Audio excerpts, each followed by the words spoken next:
So, episode 10, we're here, we're moving along, engine bay this week in epoxy, and you'll see the grill that we've been working on for ages, but it's looking good. Enjoy the show, catch you at the end. One of the issues we face with these old cars is more often than not someone's been here before us, and I've pretty much got this roof ready to go, and then there's one little area I'd avoided because it was just one of those areas you avoid, but when I put the ruler on it today, I was just a little bit surprised how bad it is. So someone's been in here with a welder fixing something up. When we get in close and have a look here, and I run a ruler along there, this runs from like, the gutter's about 10.5 mil, and then all of a sudden it goes all the way out to 14, 15, 17, and then when I go on the other side and have a look, it should run the 10 mil, go no more than 12 and back around. So it's obviously had some rust or a dent. There's a bit of weld here. So what I'm going to do is I'm going to run the blade along here and cut that off, clean out all the shitty weld there, pull that panel back up. It's a bit in here and up a bit here. So I'm going to pull that out, get it shaped up and re-weld it and fix the problem. Righto, so I've just put a couple of tacks on there with the MIG. A little bit of 2 mil here with a hole in it. So I've put the tacks right on the ridge, and now I'm just going to grab hold of that, and that'll just move straight away. And now with a bit of weight on that,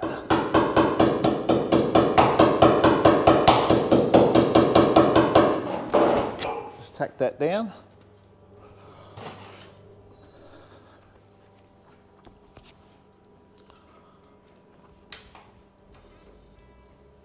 So I've got the 12 mil there now, but we're still like 15 back here, and we need 10.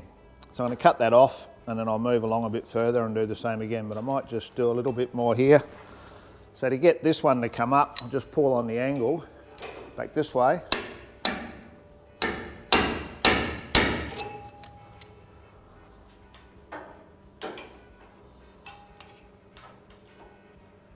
Much closer. So I'll cut that off and weld it on again and pull it again. So I've done that a couple more times. Unfortunately, I pulled a bit hard on one of them and popped a hole in it, so I'll just have to give that a little weld up. But the measurements now are much better. So we've got that 10 and then it's going out to 12. So when I've checked the other side, it tapers from about here, from 10 out to 12.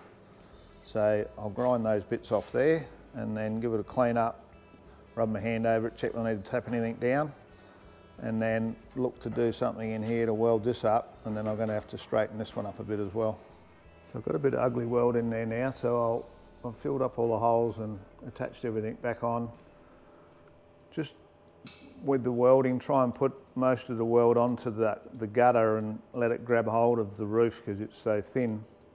That way you sort of get a good grip on it without trying to weld directly onto the actual roof. And then as I'm welding, when it's hot, I run a brush like this along that keeps all the crap out so that it'll actually weld properly. So I'm going to grind that up now and pull out a few little dents with another tool I've got that I'll show you.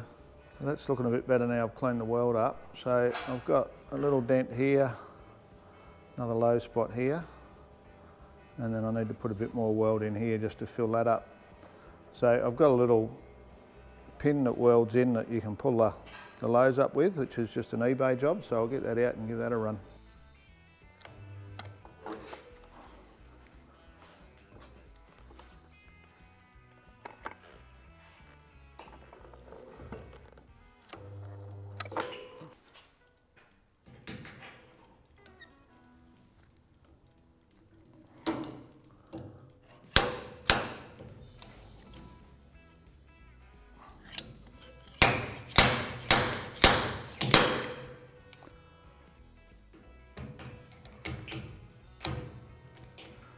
So there's probably better ones around than this, but this one was pretty cheap.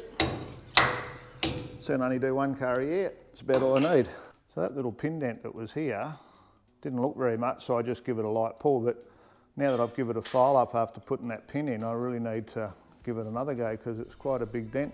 Another lovely day in paradise. So I wonder what's happening next door. In over days over here somewhere. It's about time that Chop It probably come out. This is what I get greedy with most mornings, the smell of E85.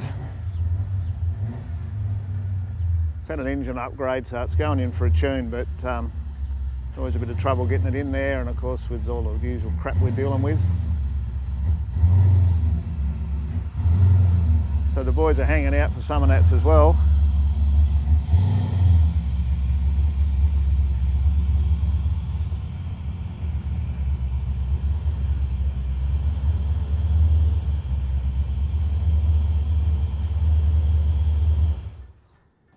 When's that going in for a tune? Ask Con. Oh, he's still got 3-4 months yet, mate. True, true. Oh well, lovely, another day in paradise, eh? Hopefully later this week, if not next. Beautiful. The smell of E85 in the morning. So this engine bay is starting to really come together now.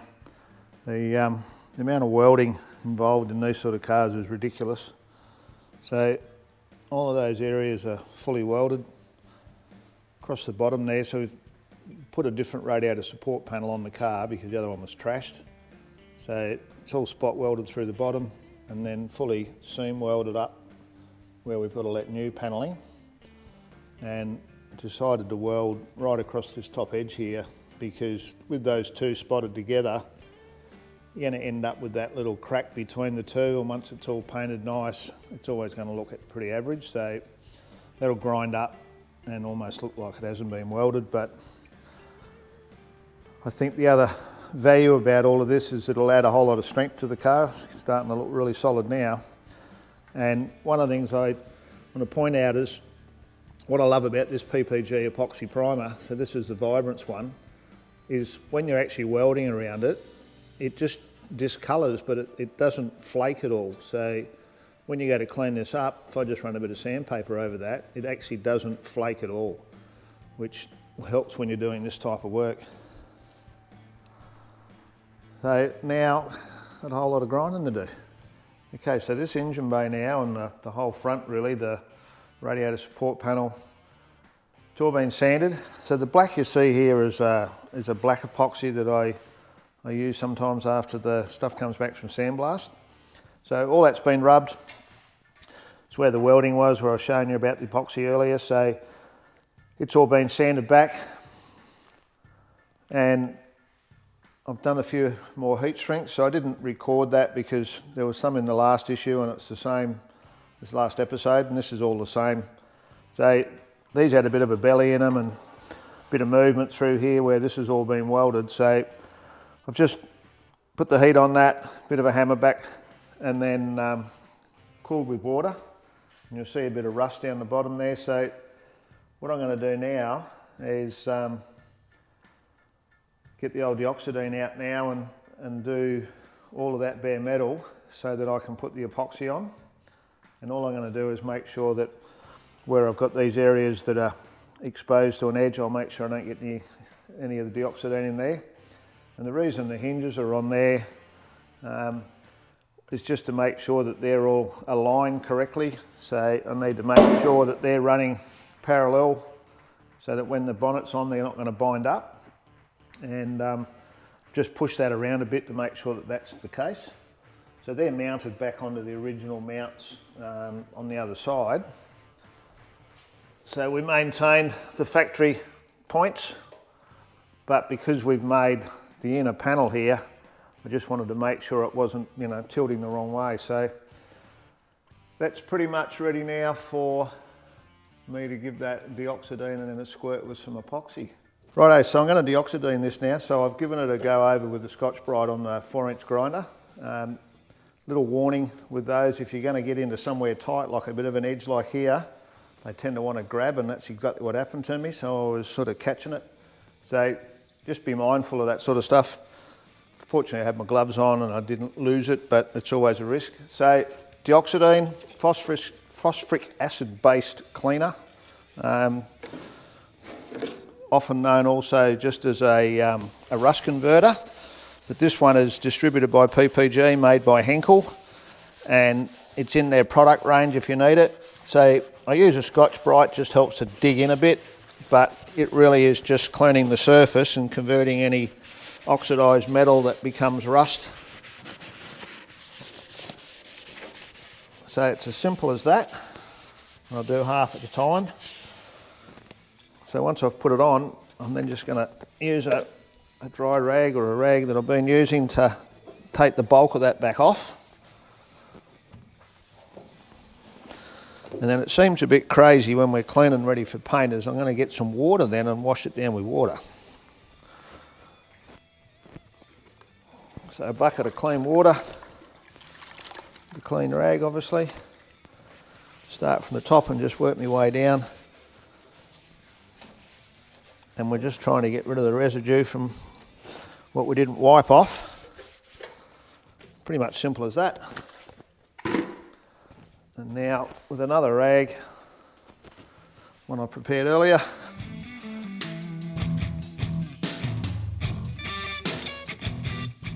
Now it should go like a bluey goldy colour. If it leaves a white edge to it like that there, that's because I haven't wiped it all off. So as you're drying it, that's what the rag's for, to get rid of that final residue.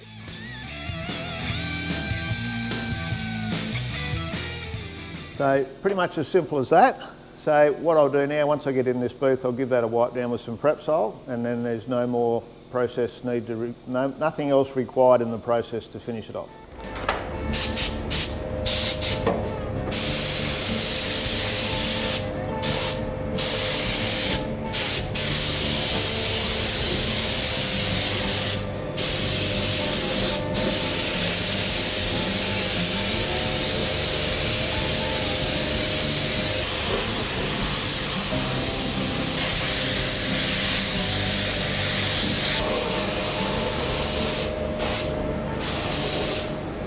Wow, 2 coats of epoxy, and hasn't that made a difference?